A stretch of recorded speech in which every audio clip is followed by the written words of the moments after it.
We don't need to bother about this because I already shown you this map, also this fact from NDMA. That will hopefully, or 100%, will be the basis. And then we don't need to bother about this because there will be hazard maps for various return periods.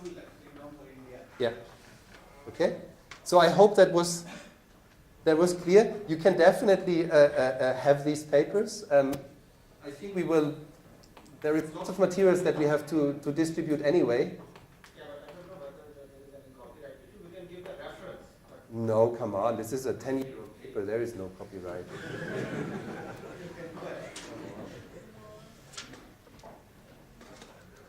Nobody bothers with this. Okay? Could I answer it? Yeah? Good. Then I think we are already late, so, but at least it's good to see that there are lots of discussions because this shows us that you're really interested.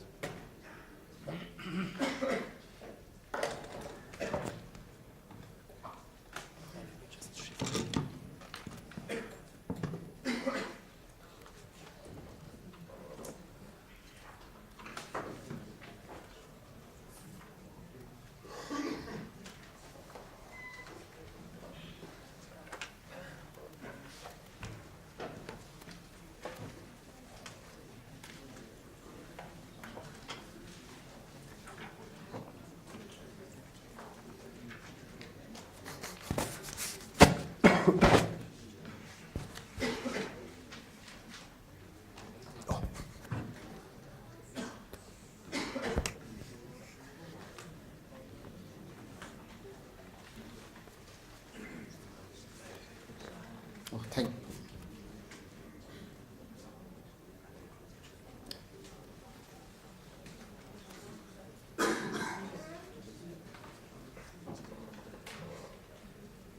Okay, so finally coming to this talk on on design and detailing of RC buildings. So as far as design of RC buildings, or for that matter, any type of building is concerned, it has to deal with two issues. One is the designing for strength and another is designing for ductility. So designing, as far as designing for strength is concerned, perhaps all of you are quite familiar how to design beams and columns for flexure, combination of axial load and bending moment, and for shear. So the emphasis here will be on designing for ductility. So I will not say it is detailing. So for example, in our code, the new draft of IS 13920, which is coming, earlier it was detailing only. Now they have changed the title itself. They have included design also, because detailing does not, ductility does not come only from detailing.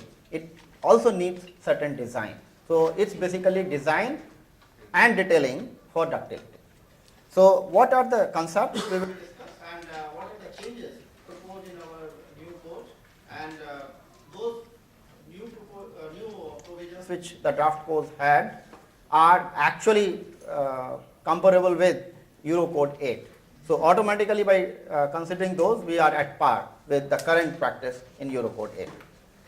So we discussed that this ductility, the issue of ductility, how we define it, and it comes from the capacity of the structure to deform inelastically. Because this inelastic deformation is responsible for energy dissipation. So larger is the inelastic deformation, more energy dissipation the structure is having. The issue at hand is that concrete is known to be a brittle material. How we can make this brittle material ductile? And that we can understand with a simple experiment which we had done already. All of us have tested concrete. So I do not have any slide for that, so I will draw it here. We have tested cube. In India, the standard practice is to test a cube, whereas in Eurocode and ASCE, or rather ACI, it is cylinder. So we can test a cylinder and a cube. All of us know this. Now, which strength is higher?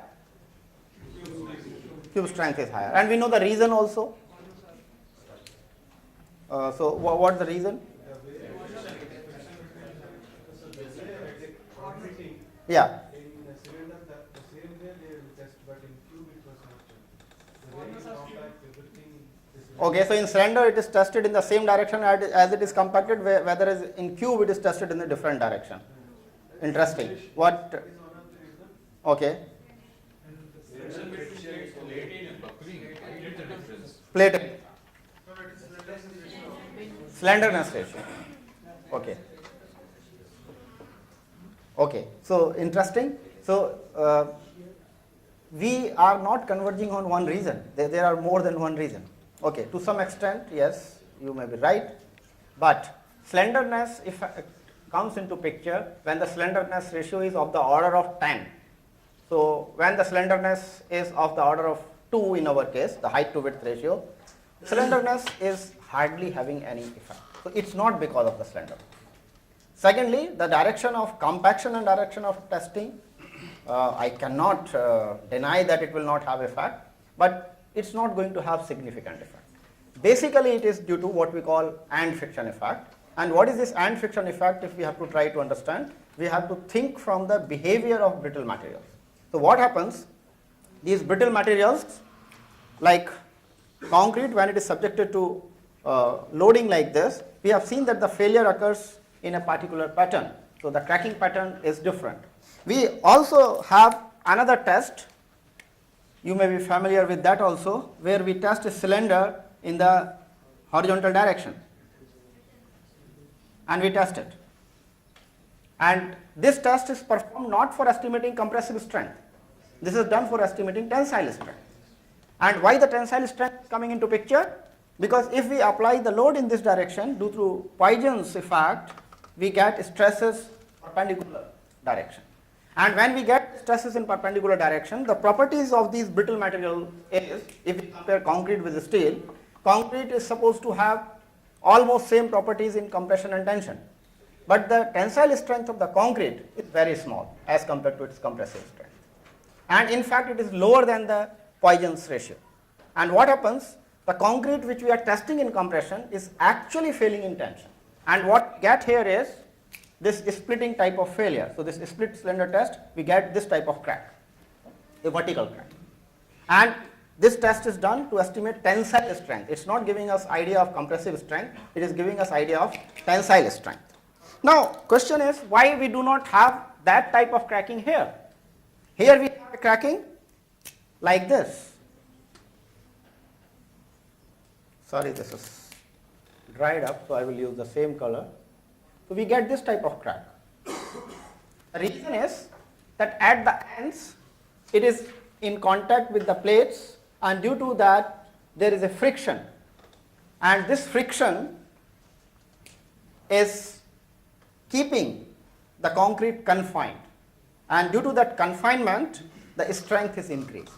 Now, this confinement is occurring in both cylinder as well as cube. But from Saint Venant principle, we know that this effect has to diminish as we move away from the contact. So this continues up to about 0.8 D from bottom and 0.8 D from the top, where D is this dimension. So almost the whole height, not almost, whole height of the cube is affected with this and friction effect. Whereas in case of cylinder, we get 0.8 D from top, 0.8 D from bottom. Still, we have this 0.4 D remaining here. So the cylinder strength is closer to the reality, where we are testing the concrete in compression and with a small portion in between which is free from and friction effect. Whereas in case of cube, the whole height of the cube is affected by and friction effect, which ends up in about 15% higher strength in case of cube. But the question here may be, although not very relevant, why then we are testing cube? Why don't we test cylinders, which gives us more accurate and more closer to reality? The answer is simple. It has to do with the finishing of the top and bottom faces. So when we are testing this in machine, the top and bottom faces have to be perfectly smooth and parallel.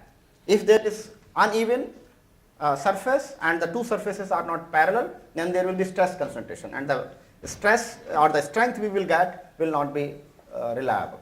So we go for cube, and there is well established relationship between the cube strength and the cylinder strength. Rather than going into all that effort of capping or grinding the surface of the cylinder and then testing it, we test the cube by reverting its direction and then apply a factor of 0.8. And that's why in our design philosophy, when we are estimating the concrete block properties for beam theory, this additional factor of 0.8 comes as compared to ACI or Eurocode. Okay, so purpose was to show you this effect of confinement. Now imagine another case where I test a cylinder with a sleeve.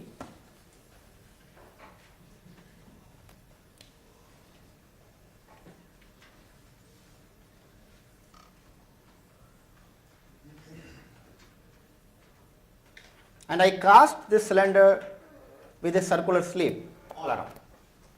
So what will happen if I apply a load in this direction?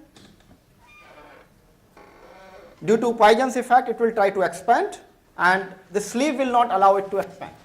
And if it is not expanding, it will be subjected to hoop tension, and in this process of hoop tension, it will be applying radial pressure to the cylinder. And as a result, the opposite of this will be acting in the direction perpendicular, and this will counteract the applied stress. Or in other words, now our cylinder will be subjected to triaxial compression. Earlier it was uniaxial compression, now it will be subjected to triaxial compression. And when we plot the stress strain curve of concrete or any material, particularly brittle material, in triaxial compression, the behavior changes significantly. And what we have here is,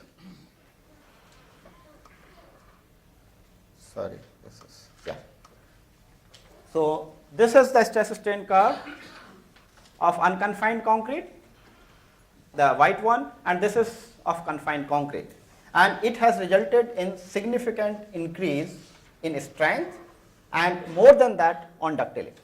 And the failure mode has also changed now. If you are able to apply a uniform hydraulic pressure all around, then theoretically this strength will increase to infinity. And failure here is occurring not because of the crushing of the concrete, it is basically occurring due to rupture of this sleeve. So when this sleeve will rupture. And in our normal construction, how we are getting this confinement? We are getting it through the stirrups. So these stirrups take a central stage in our design for ductility. So in normal design, we are always talking about longitudinal reinforcement. In ductile design, we are talking more about stirrups. And if these stirrups are not adequate or not properly anchored and these fail during earthquake, then the behavior of concrete from here goes to here. And just to have an idea how much we are depending on this, we are depending on ductility 90%. We discussed that what reduction factor effectively we are using. So we are using an effective reduction factor of 10. So actually we are taking care of the 10% of the total action through strength, and 90% we are taking through ductility. Although not precisely, it's a very crude way I am taking that, because there are other issues also, over strength and things like that, which let's keep aside for the time being. What I want to highlight is that this effect of this confinement or the role of the confinement in RCC design is tremendous. And this is what decides the success of our design. If we have properly confined the concrete, then it will survive the earthquake. Whatever design we do, if we